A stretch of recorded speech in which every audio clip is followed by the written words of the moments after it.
Saludo especial para todos nuestros televidentes, seguidores y amigos de Guanevisión TV. Hoy en Ciudad Viva, como siempre, con historias muy motivadoras e inspiradoras. También recordándoles que estamos a través de Digitel Conecta, por eso vive una experiencia única. El día de hoy tenemos una joven bumanguesa, madre de un niño de 7 años, comunicadora social de la Universidad Pontificia Bolivariana. Es apasionada por la fotografía. También actualmente se desempeña como delegada de la Mesa Municipal de Víctimas en Santander. Para ella la vamos a recibir con un fuerte aplauso. Manarí Figueroa Hernández. Manarí, qué gusto tenerte con nosotros. Gerardo, muchas gracias por la invitación. La verdad, pues cosas del destino, ¿no?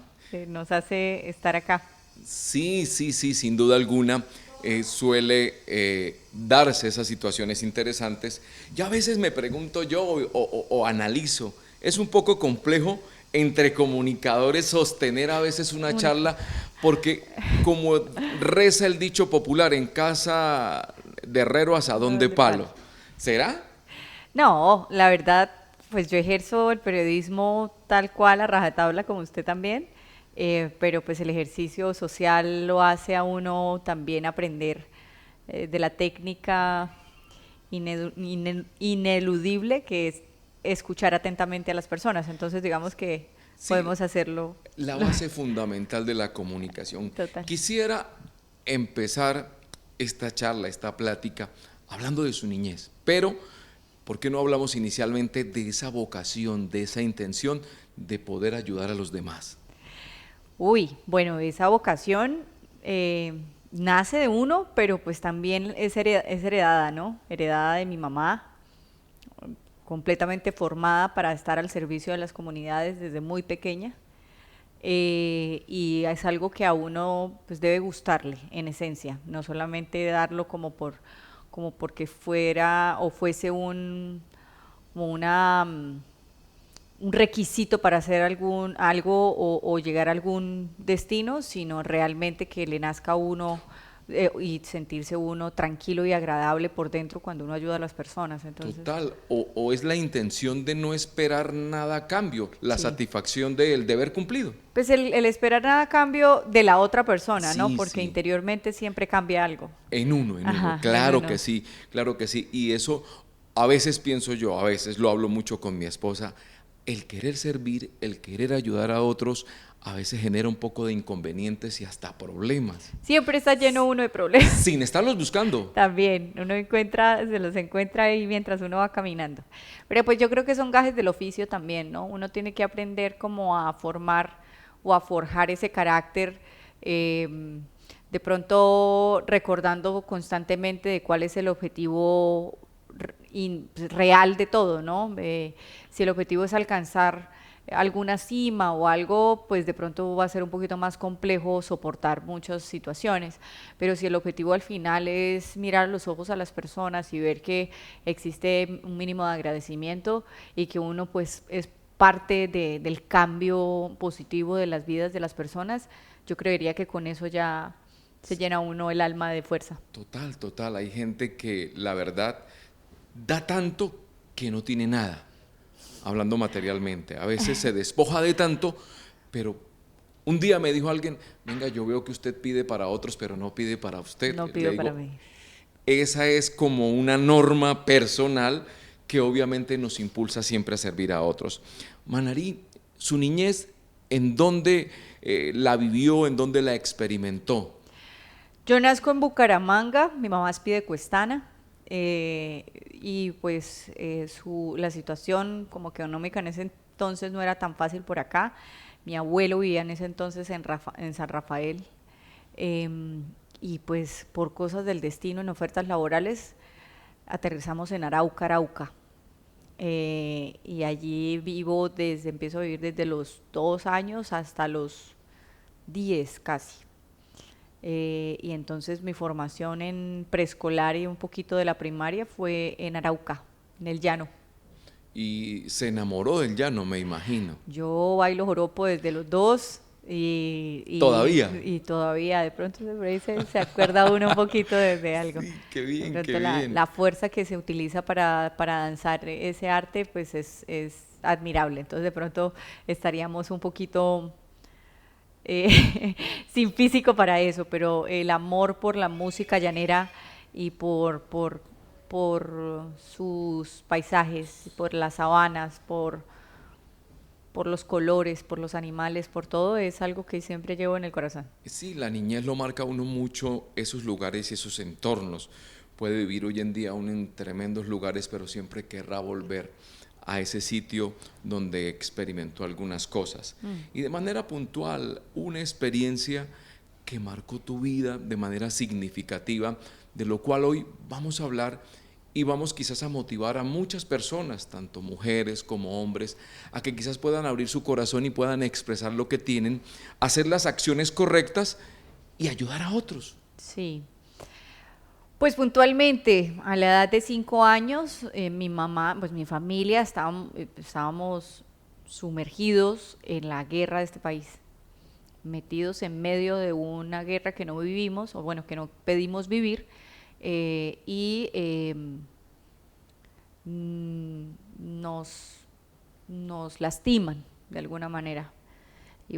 Estábamos visitando a mi abuelo que seguía viviendo en San Rafael y pues nos devolvíamos para Arauca. En ese entonces, por fortuna y gracias a Dios, mi señor padre no iba en ese viaje, porque si no, no tendría en este momento a mi papá vivo, estoy segura.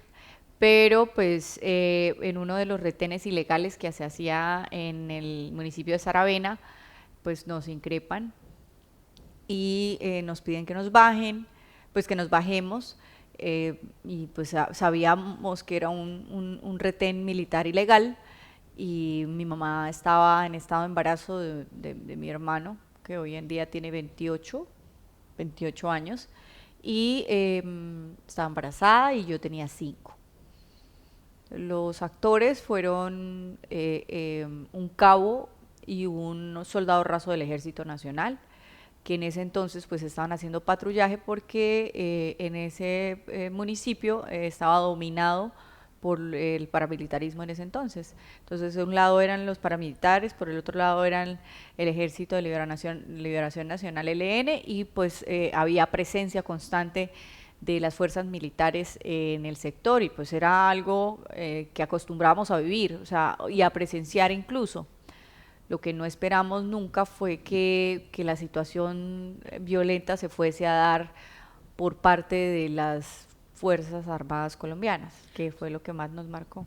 Lo tremendo es, eso es como poner uno a cuidar el queso por un ratón, es una cosa que Básicamente. uno no espera y obviamente quiere sentirse es protegido por la fuerza pública Completamente. y no vulnerado de la manera como les pasó a ustedes. Sí, la situación fue realmente lamentable, fue desgarradora, fue una situación pues que no le deseo a nadie. Yo tenía 5, pero me acuerdo exactamente del minuto al minuto, del cómo sucedió todo y cómo nos tocó, y palabra por palabra y gesto por gesto, mirada por mirada, todo. Incluso siento a veces recordar incluso a qué olía la selva en ese entonces. Entonces, usualmente cuando tuve mis primeros encuentros psiquiátricos o psicológicos para mirar en qué estado de letargo estaba yo, la experta en el tema nunca se explicó por qué tenía la capacidad de recordar como con tanto detalle el tema, ¿no? Eh, y pues mi mamá, yo creo que yo de pronto tenía 5 y la percepción de violencia no era tan marcada, pero pues ella ya era una adulta, tenía 24 años, consciente de absolutamente todo. La maldad pues yo no la percibí como maldad en un principio, ya después pues entendí que había pasado algo complejo conmigo, pero pues uno de chico normaliza muchas cosas y no comprende otras, pero mi mamá estuvo consciente todo el tiempo de lo que estaba pasando, y escucharla llorar y escucharla eh, sacar fuerzas de donde no tiene para que no solamente yo siga viva, sino que su bebé siga vivo, sino que ella siga viva.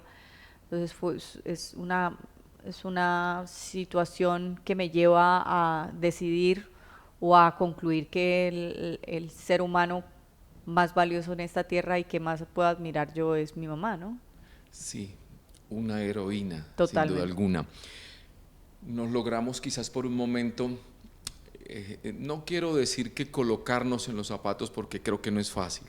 No es fácil como experimentar, llegar a sentir lo que se vive en ese momento al ser vulnerado, tanto mamá, la niña y aún esa criatura que está en el vientre, porque también fue vulnerado, abusado de una manera que no es, obviamente, pensaría uno como humano que es algo correcto, es incorrecto, reprobable y bueno, es como la forma en que ella pudo actuar.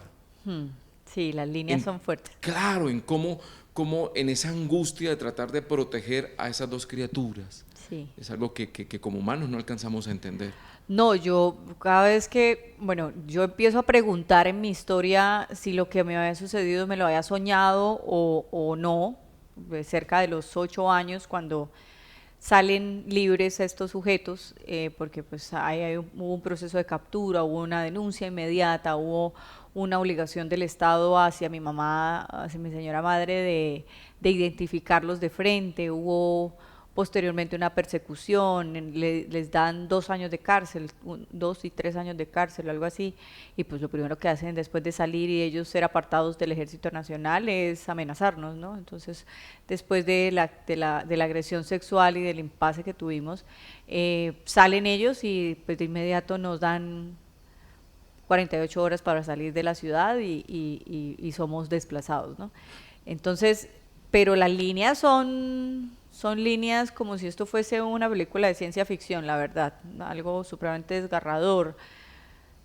Todavía no sabemos o no hemos descubierto el por qué seguimos vivas, por ejemplo.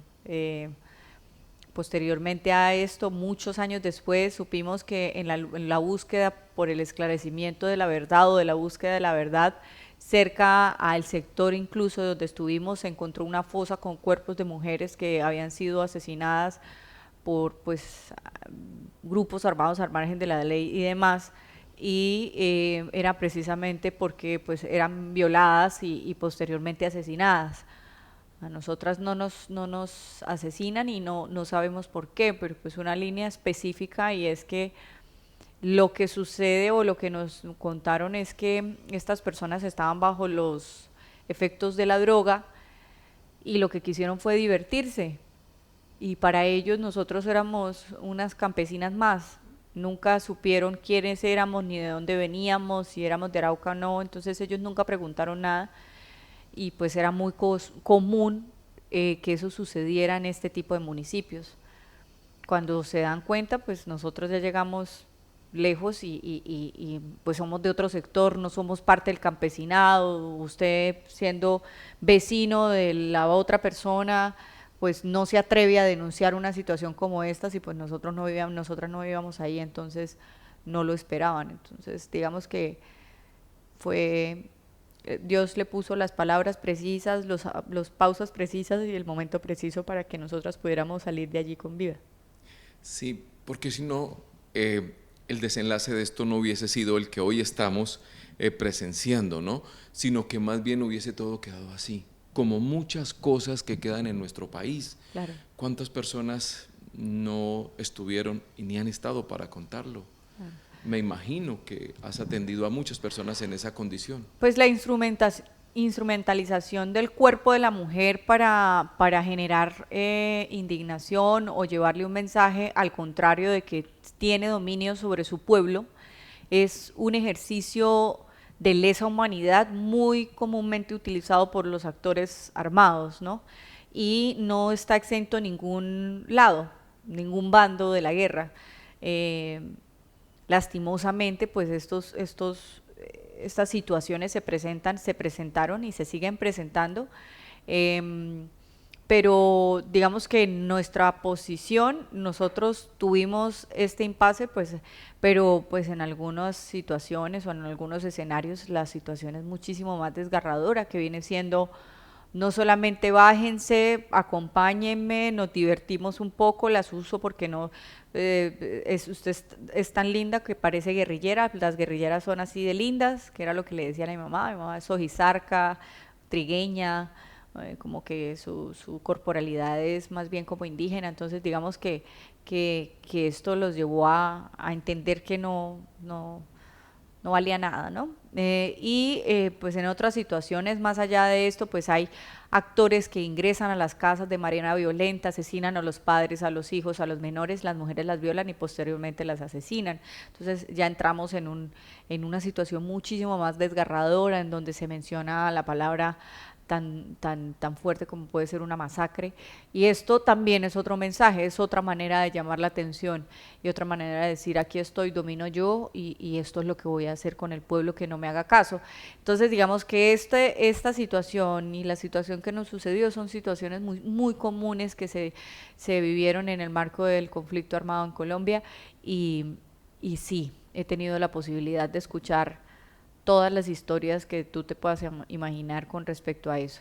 He tenido la posibilidad también de escuchar la revictimización o la victimización múltiple de diferentes grupos armados, no solamente violencia sexual por parte de los del paramilitarismo, sino que primero es el paramilitarismo, luego viene la guerrilla y luego viene el ejército y todos ejecutan una misma postura, una misma posición sobre una persona que pues lo único que tiene es su finca donde vivir y donde escampar, ¿no? Entonces, y pues lo que hablábamos tras cámaras, digamos que si en esta oportunidad yo estoy en compañía de mi tío, entonces asesina a mi tío, pero entonces el otro llegue y asesina a mi papá y el otro, y así constantemente hasta darme cuenta que las mujeres, hasta darse uno cuenta que las mujeres son las principales receptoras de una violencia que le toca vivir en completo silencio. Sí, fuerte todo esto que estamos hoy hablando con Manary Figueroa. ¿Me permites? Hacemos una breve pausa y continuamos con más aquí en Ciudad Viva, pero esta historia tiene muchas cosas bonitas. No nos vamos a quedar con esta parte fuerte. Ya regresamos.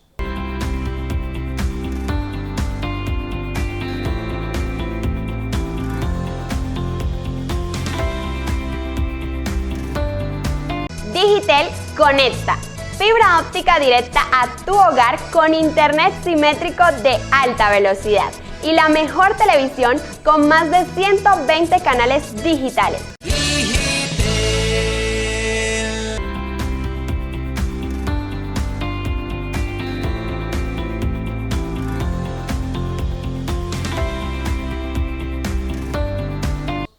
Continuamos en Ciudad Viva hoy con nuestra invitada especial, Manary Figueroa Hernández.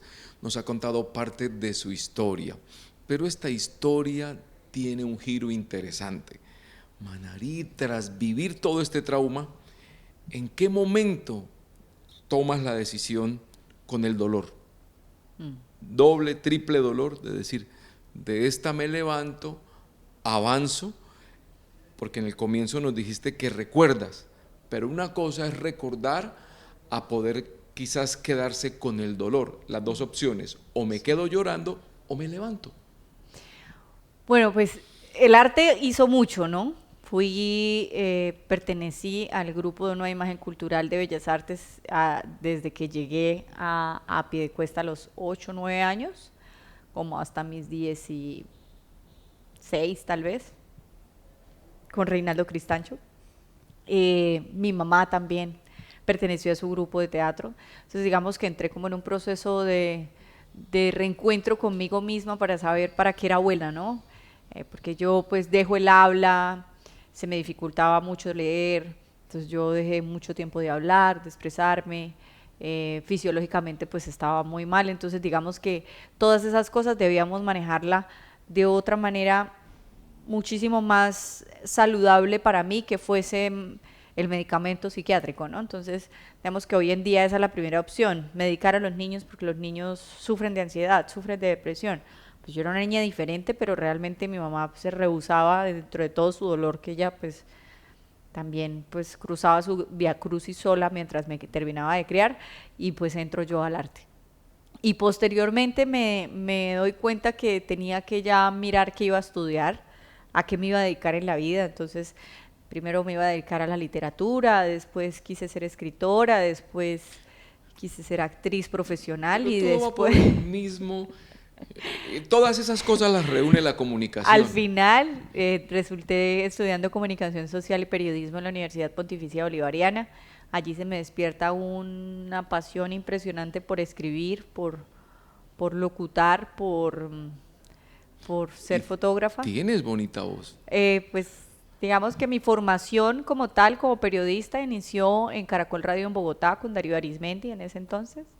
Y pues allá pues los altos próceres del periodismo te forman sí o sí, entonces tanto en carácter como en aguante como en calidad profesional en los términos de la voz, en graduar la voz, en manejar un estilo distinto, en muchas cosas. Es una escuela impresionante y pues tuve la oportunidad de trabajar allá unos años, iniciando con práctica. Y posteriormente la vida da muchas vueltas y pues uno va adquiriendo experiencia y posteriormente me di cuenta que soy muy buena para cubrir algún tipo de fuentes, ¿no? Y en esta particularmente la fuente judicial. Entonces pues entenderás que yo con un proceso de estos por parte del ejército, fuerzas militares, ¿cómo voy a hacer yo para ser imparcial cubriendo una fuente militar que tiene todo que ver con la seguridad y demás? Y entro yo en una etapa en donde el análisis es, pues ahí está la situación, o se deja dominar y la abandona y usted pues no es nadie nunca, o mira a ver y prueba y qué va a pasar. Pues hoy en día... ¿Cómo iba a vencer ese gigante? Total, y hoy en día pues yo tengo cercanos conocidos de las fuerzas militares, policías. He trabajado de la mano con ellos, situaciones bastante fuertes, sobre todo en el municipio, que me ayudan también a mí, porque posterior a eso, pues entiende uno que el servicio de ayuda, el servicio social que para lo que uno está hecho, pero pues que todavía no se había despertado, era necesario tener ese tipo de contactos para poder iniciar el proceso de una organización como es la Organización de Mujeres Valientes Ormuba, en donde pues tenemos al servicio de más de 35 mujeres todo tipo de asistencias en cuanto a la alerta temprana y atención inmediata a violencias de género, cualquiera, no solamente dentro del marco del conflicto armado. Entonces, pues para que tú tengas la posibilidad de asistir o atender o guiar a una víctima de violencia en cualquier tipo, pues basado en género como tal, pues tienes que no solamente llamar al 123, sino tener la posibilidad de decirle al capitán, ¿qué hago? ¿Cómo la atiendo? Y si no, entonces ir allá a la departamental, mayor, imagínese que tengo este caso, ¿qué podemos hacer? No, ¿dónde está? No sé qué. Y pues tener ese tipo de relaciones hace que a ti te vean de otra manera, que sepan que tú estás siendo propositiva y participativa, más no estás generando un problema dentro de un problema, y pues que tienes que estar pensando completamente que lo importante es el bienestar de la persona que tuvo la valentía de acercarse a ti a decirte, ayúdeme por favor. Entonces digamos que eso, más allá de, por supuesto, necesito una atención psicológica inmediata, cómo voy a acompañarlo aquí, como pues, tranquila, el diálogo, todo, sí, la manera de hablarle a la víctima también. Si en ese momento hay una agresión física inmediata y el agresor emprende su vida, es tratar de mirar cómo se le busca un lugar para que ella esté protegida consigo y con sus hijos, para que esta persona no llegue a terminar de matarla. O sea, prácticamente eso es como a lo que se dedica la parte que yo hago en la organización, ¿no? Y eso me llevó a entender que uno es un instrumento de Dios en la tierra y Sin que uno duda. no tiene por qué cuestionarse, es que estoy aquí, pero es que no me gusta tanto porque es que la forma del militar es esto y tal. Las personas que me hicieron lo que me hicieron hacen parte y representan una institución que me vulneró un derecho y el Estado me lo debe, pero es importante constantemente mirar a los ojos a la persona para saber qué tipo de alma tiene y no por un uniforme puedo yo tachar a la persona, ¿no? Lo que suele pasar muchas veces. No, y pues digamos que también existen situaciones tanto de fondo como de forma, ¿no? Si yo voy a tratar de entender como la forma de actuar de las fuerzas militares y del cómo protegen a capa y espada a sus soldados o a su equipo, a su institución, pues también digo yo, bueno, hay algo que no se, pues una situación que no se puede tapar sol, no se puede tapar el sol con un dedo, y es una instrumentalización de la institución y del nombre propio con personas que tienen el alma rota y hacen daño. Sí, en algunas situaciones pues ha sido muy difícil que el mismo militar reconozca que dentro de su institución hay personas que no deberían llevar su uniforme, pero pues hay otros que definitivamente piden perdón por los uniformados que han cometido este tipo de actos, ¿no? En cierta oportunidad escuchaba a un general decir: ¿cómo me duele ver a uno de los nuestros en una condición de vulnerabilidad para con los demás? ¿Cómo me duele presentarlo ante una corte?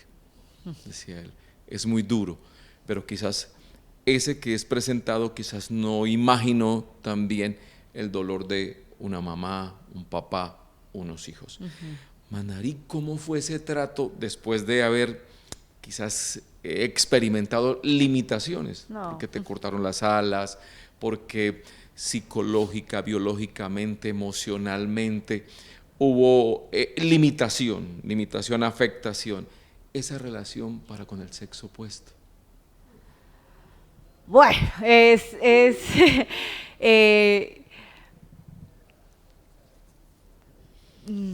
me costó mucho, no, me di mi tiempo, muchos años, me di mi tiempo para iniciar como esa posibilidad. En la adolescencia, me imagino. No, ya llega la La adultez. juventud, Ya, ya yo en grande. la adultez, claro. Ya fue en la adultez. La responsabilidad que tenía conmigo, con mi cuerpo y con mi mamá era grandísima. Y pues digamos que ese tema de amores, de adolescente y eso, pues sí hubo, a escondidas incluso, pero no, nunca me sentí preparada hasta que llegó una persona importante que se tomó todo el tiempo, todo el trabajo, toda la dedicación, todo, y esperó y entendió, y con toda la amabilidad del mundo y con toda la cordialidad, y pues ahí se dio la oportunidad. Pero pues digamos que nunca me sentí culpable de lo que sucedió, ¿cierto? Como vuelvo y te digo, la percepción de la situación entre mi mamá y yo fue muy distinta. Mi mamá pues sí, o sea, sintió culpa muchos años de su vida. Claro. Y pues su percepción sobre eso es otra, pero la mía es distinta. No, ella Ahora, si yo no hubiese ido, si yo me hubiese sí, claro, si tenido. yo la hubiera dejado, si Sí, yo... empieza. Porque yo era la niña de los ojos de don Luis, que era mi abuelo, entonces... Una autoflagelación que a total. veces, ahí es donde viene la aceptación, el poder reconocer y el poder saber que son cosas que suceden y que hay que levantarnos. Sí, no, y que es que uno no le puede seguir pidiendo explicaciones a Dios por unas cosas así como de tan desgarradoras. Pero no, yo creo que con mucha responsabilidad, lo que sí es que se me dificultan mucho las relaciones sentimentales, de alguna manera. Pero crees en el amor. No, fielmente, total. Lo que pasa Y es que... también te gustan las rosas. Pues, no tanto las rosas, pues sí, los gestos El lindos, chocolate. sí, los gestos lindos, sí. Lo que pasa es que en el momento de transitar, ¿cierto? De transitar y de llegar a la adultez o de formarme como persona, de joven adulta, pues claro, como mecanismo de defensa adquirí un carácter supremamente dominante, ¿no? Entonces, pues es mi forma de hablar, mi forma de mirar, mi forma de sentarme, mi forma de eso. Y esto lleva a que, pues, mis pensamientos son independientes, libres y propios, ¿no? Entonces, pues, estamos en una sociedad en donde hay un consenso, todavía somos muy machistas, tenemos ciertas situaciones, limitaciones, y yo nunca estuve de acuerdo con esas situaciones, ¿no? Entonces, también el conflicto familiar al interior de nuestro hogar para superar todo esto, pues la violencia como tal del conflicto armado afecta a los núcleos familiares de una manera impresionante, y es que cada uno de nosotros, nuestros integrantes, tenemos maneras distintas de intentar respirar porque uno se sienta ahogado. Entonces eso genera un conflicto interno doméstico que también uno tiene que superar. Entonces, afuera la cosa es distinta y uno no sabe a veces ni cómo comportarse. Pero en el tema sentimental, pues, bien. Bueno, ¿y cómo ese paso a paso, ese crecimiento cuando viene Tiago en camino? ¿Cómo lo viviste? Yo, oye, qué cosas tan personales, pero Tiago llega a mi vida de una manera supremamente inesperada. Yo acababa de llegar de Bogotá, acababa de terminar un contrato con Ecopetrol en Barrancabermeja, un contrato espectacular, una experiencia divina. Había intentado tener una relación con una persona y pues no sucedió, no funcionó. Él y sus cosas, yo con mis cosas, yo también queriéndome comer el mundo, él en sus procesos también. Y pues yo, una mujer responsable de mi sexualidad y demás, me estaba cuidando. Y pues no, los designios de Dios fueron otros. Creería yo que me di cuenta de mi llegada de Tiago, me di cuenta como iba a cumplir tal vez unos 5 o 6 meses de embarazo. Y delgadita, y no se notaba. Nada, de pronto un poquito de náuseas fue. No se da ni por entendida. No, nada, mucho sueño, mucho sueño. Eso sí, mi mamá dice que yo duermo como pata hinchada. Pero las náuseas, sí, alguna vez vino mi abuela paterna a visitarnos y por ahí me olieron un poquito más las pastas y dijo, a ver, si a usted le gustan mucho los espaguetis, ¿qué está sucediendo? Sí, ¿por qué esto? Y alguna vez, pues ya había terminado yo esa relación y en un momento me levanté yo con con esa suspicacia, con esa cosa en el corazón y llamé a mi superhéroe y le dije, oiga, venga, tenemos que hablar porque... Y ya fue y compró sus pruebas de embarazo y eso, esa señora casi se sale de la casa gritando por todos lados de la felicidad. ¿De la felicidad? Y ¡Qué llega bien! mi papá y lo mismo, como ¡Qué que no bien, puede qué ser, bien! y a los 10 minutos toda la familia sabía. Tenía un hermano en México, supo, tenía un hermano en la universidad, Rapidito. supo, todo el mundo supo. Y así esperé a Tiago para la llegada de un 18 de diciembre del 2016. ¿Y qué tal, Tiago? No, pues te toca entrevistarlo porque ese es más divertido que cualquier, es un carisma, tiene 7 años, pero es como hablar con un preadolescente, básicamente. Entonces, Heredó muchas cosas de la mami. pero es un chico supremamente amoroso. Yo pierdo la cuenta de las veces que me dice que me ama todo el tiempo.